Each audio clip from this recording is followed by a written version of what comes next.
बिना प्रमाण के। कोई आपके विषय में झूठी बात कह दे तो जब तक उसके विषय में अवलोकन न कर ले, जान न ले, कोई कह दे कि महाराज आपकी निंदा कर रहे थे, तो आप उसके विषय में पहले विचार करें कि क्या निंदा कर सकते हैं कि नहीं। तो राजा ने कहा कि ले आओ ब्राह्मण को, मैं पूछूंगा कि वास्तव में वह मांस खाता है कि नहीं खाता है। अब ब्राह्मण गण आए राजा के पास, उस ब्राह्मण को लेकर के जो अपने कुक्ष में मछली को दाबे हुए था। अब ब्राह्मणों ने प्रश्न करवाया। पहला प्रश्न किया कुक्षौ किम, कि आपके कुक्ष में क्या है। यद्यप लिए थे मछली ही, लेकिन झूठ बोले। कहा कुक्षौ किम, कहा मम पुस्तकम, कहा इसमें मेरी पुस्तक है। तो मछली जल से निकली थी, इसलिए एक एक बूंद जल टपक रहा था। ब्राह्मणों ने दूसरा प्रश्न किया कि अगर पुस्तक है तो कुक्षौ किम मम पुस्तकम किमुदकम, तो इसमें जल कैसे गिर रहा है। तो ब्राह्मण ने कहा काव्यस्य साराधिकम, काव्य के रस अधिक हो गए हैं, ओवरफ्लो कर रहा है, बहाव हो गया है। गंध मालूम पड़ी, कहा गंध है किम, कहा इसमें गंध कैसी।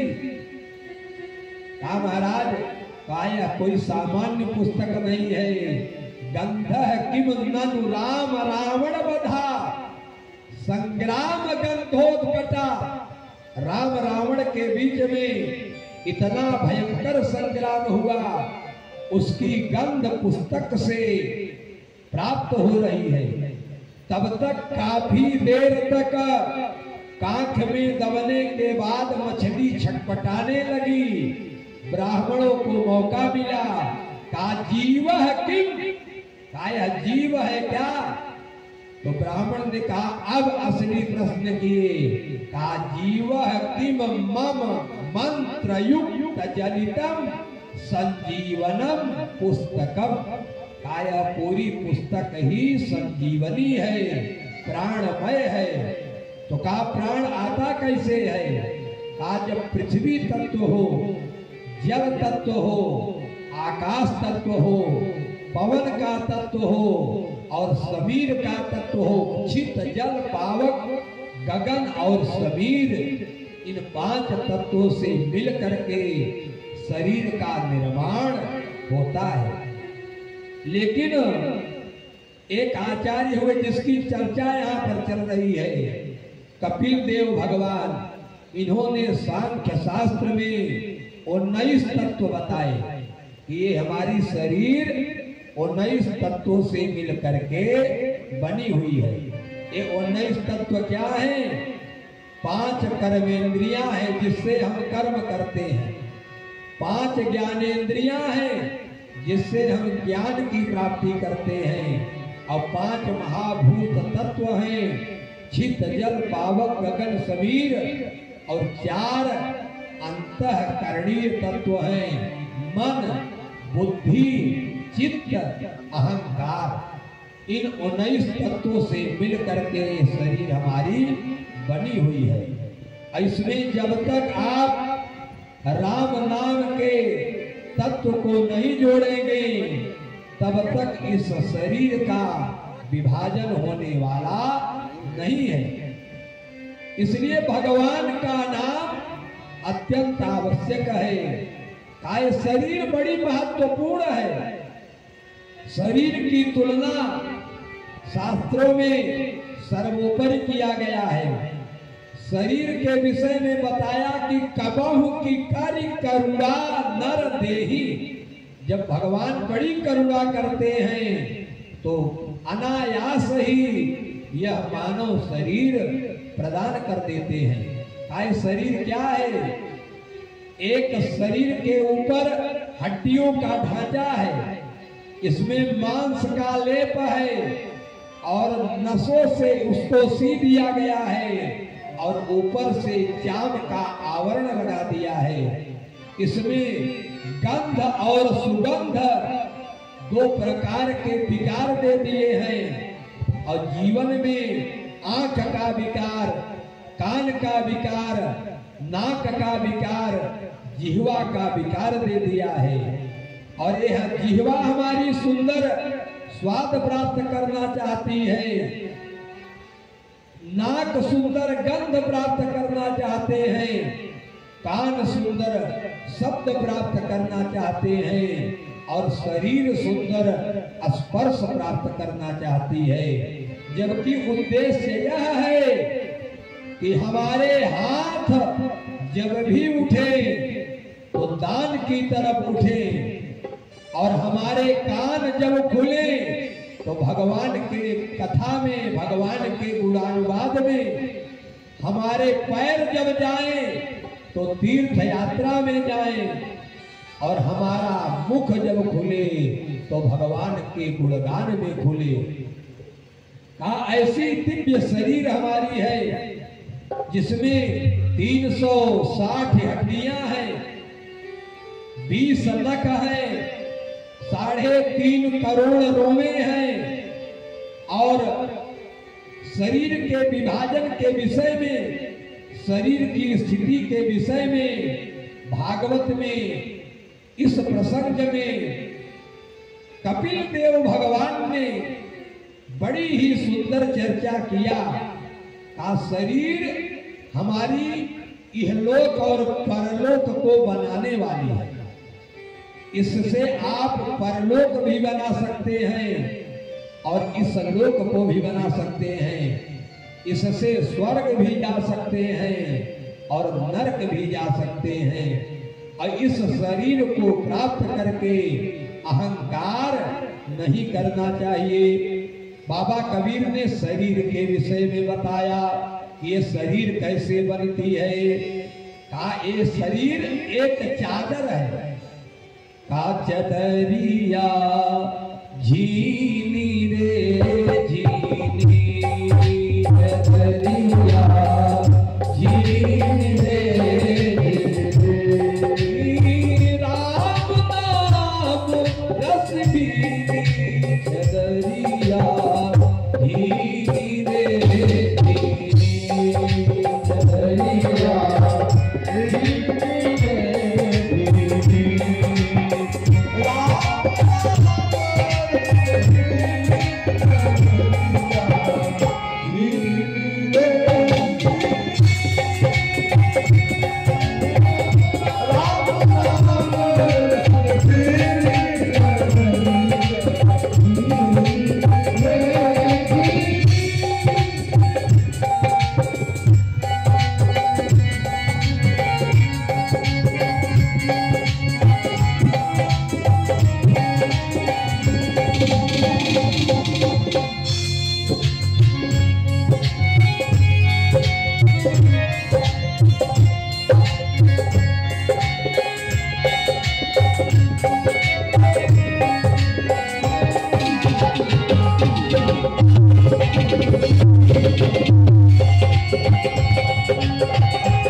शरीर क्या है?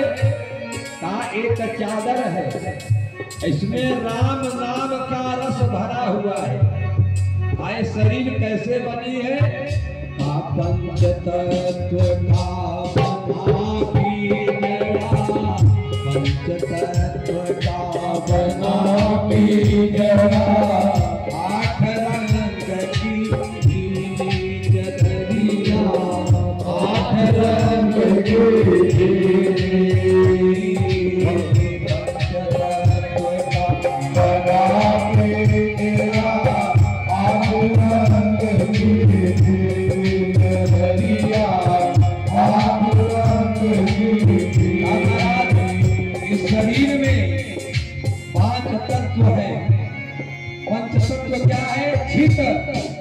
जल, पावक, गगन, समीर और आग रंग इसमें क्या है?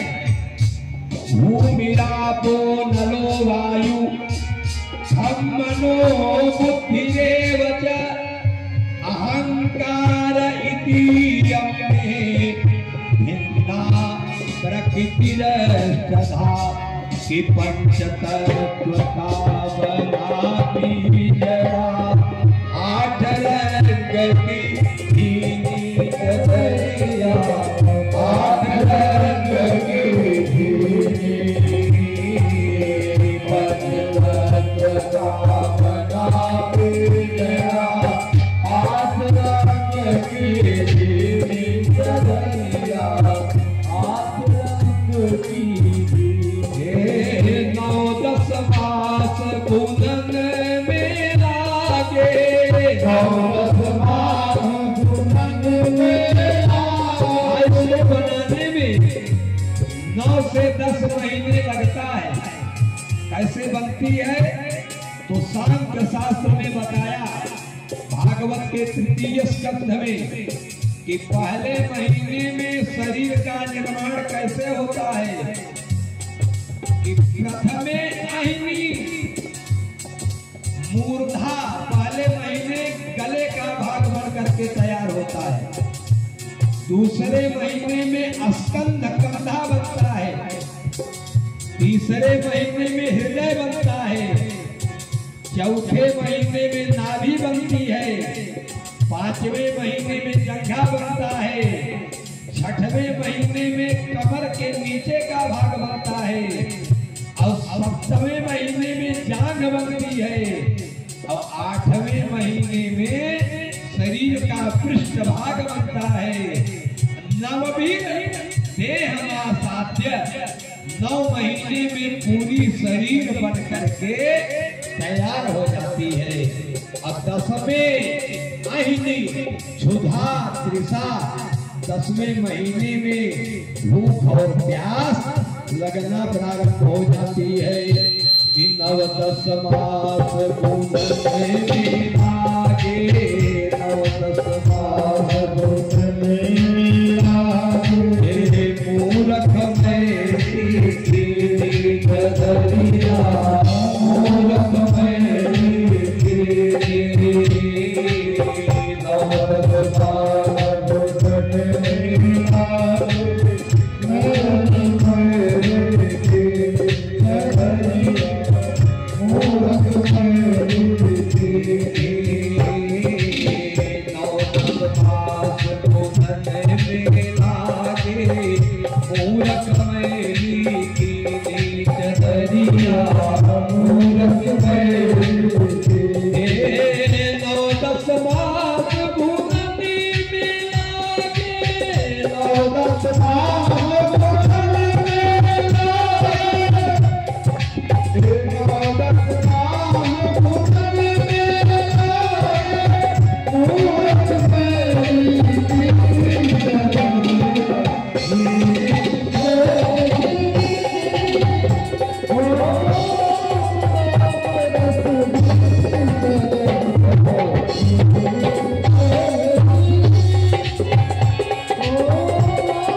इस शरीर में पंच तत्व का या पिंजरा है।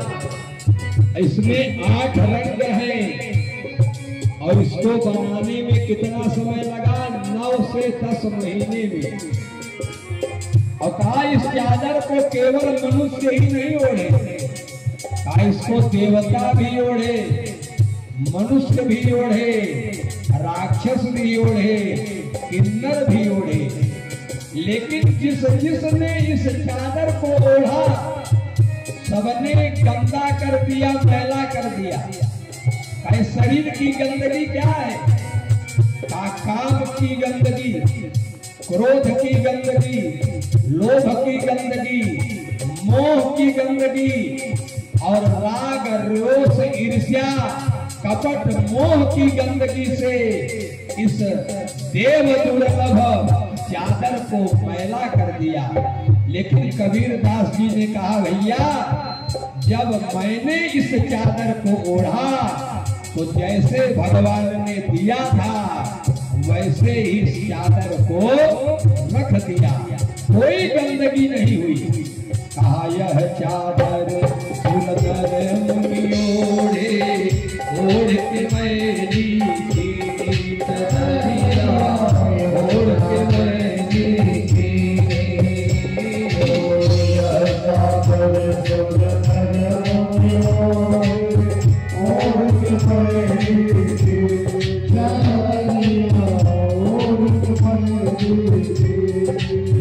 दास कबीर ने ऐसी ओढ़ी, दास कबीर ने ऐसी ओढ़ी, क्यों की क्यों धर दीनी चदरिया।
सांख्य शास्त्र में कपिल देव भगवान ने शरीर को प्राप्त करने के विषय में बताया कि यह देव दुर्लभ शरीर, और संवाद किससे हो रहा है? देवहूति से।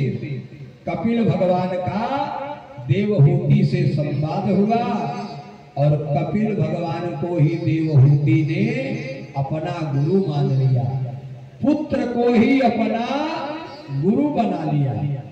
गुरु का मतलब क्या होता है? जिससे हमको ज्ञान की प्राप्ति हो जाए, जो हमको सन्मार्ग पर ले जा करके कल्याण हमारा कर दे, मुक्त कर दे, वही जीवन में हमारा गुरु है।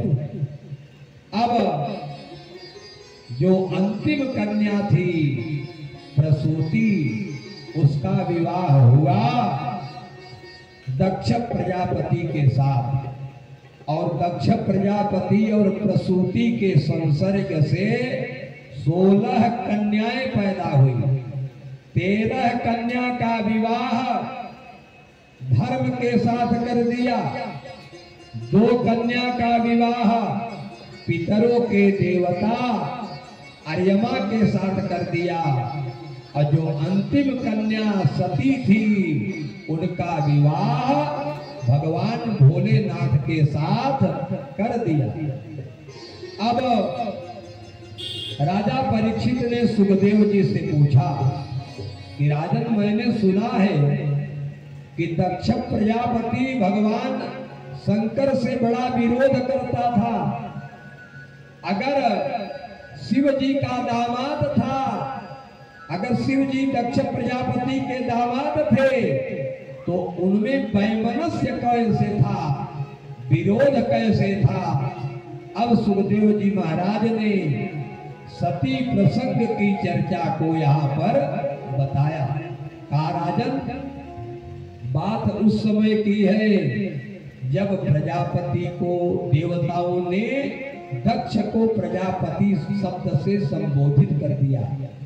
प्रजापति का अर्थ होता है प्रजायाः पति प्रजापति, जो समस्त प्रजाओं का पालक है उसी को प्रजापति कहते हैं। प्रजापति माने कुम्हार नहीं, जो समस्त प्रजाओं का पालन करने वाला है वही प्रजापति है।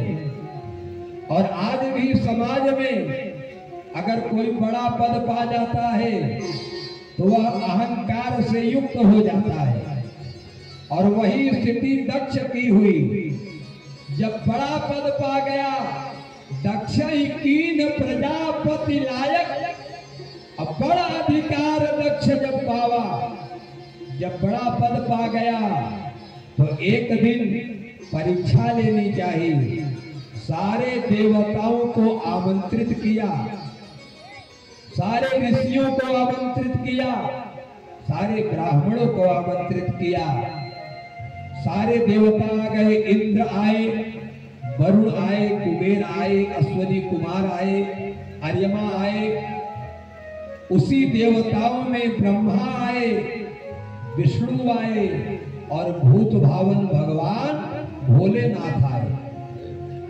और सारे देवता ब्राह्मण सभा में उपस्थित हैं। ठीक उसी समय दक्ष प्रजापति का सभा में प्रवेश हुआ, और जब ही दक्ष प्रजापति प्रवेश करता है, सारे देवता अपने अपने स्थान से उठ करके खड़े हो गए। 3 लोग नहीं खड़े हुए, ब्रह्मा नहीं खड़े हुए, विष्णु नहीं खड़े हुए और शंकर नहीं खड़े हुए। अब इतने लोग अभिवादन कर रहे हैं, उसकी प्रसन्नता नहीं है, लेकिन 3 लोग नहीं खड़े हुए, उन्हीं पर दक्ष प्रजापति की नजर गई। और उसने विचार किया कि चलो ब्रह्मा नहीं खड़े हुए, कोई बात नहीं, मेरे मानस पिता है, क्योंकि ब्रह्मा का ही मानस पुत्र था दक्ष प्रजापति।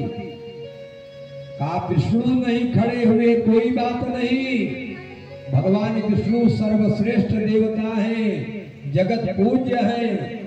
लेकिन भला बताओ, इस अघोरी शंकर को, यह तो मेरा दामाद है, इसको तो मेरा सम्मान करना चाहिए, लेकिन यह भी मेरे सम्मान में उठ करके खड़ा नहीं हुआ।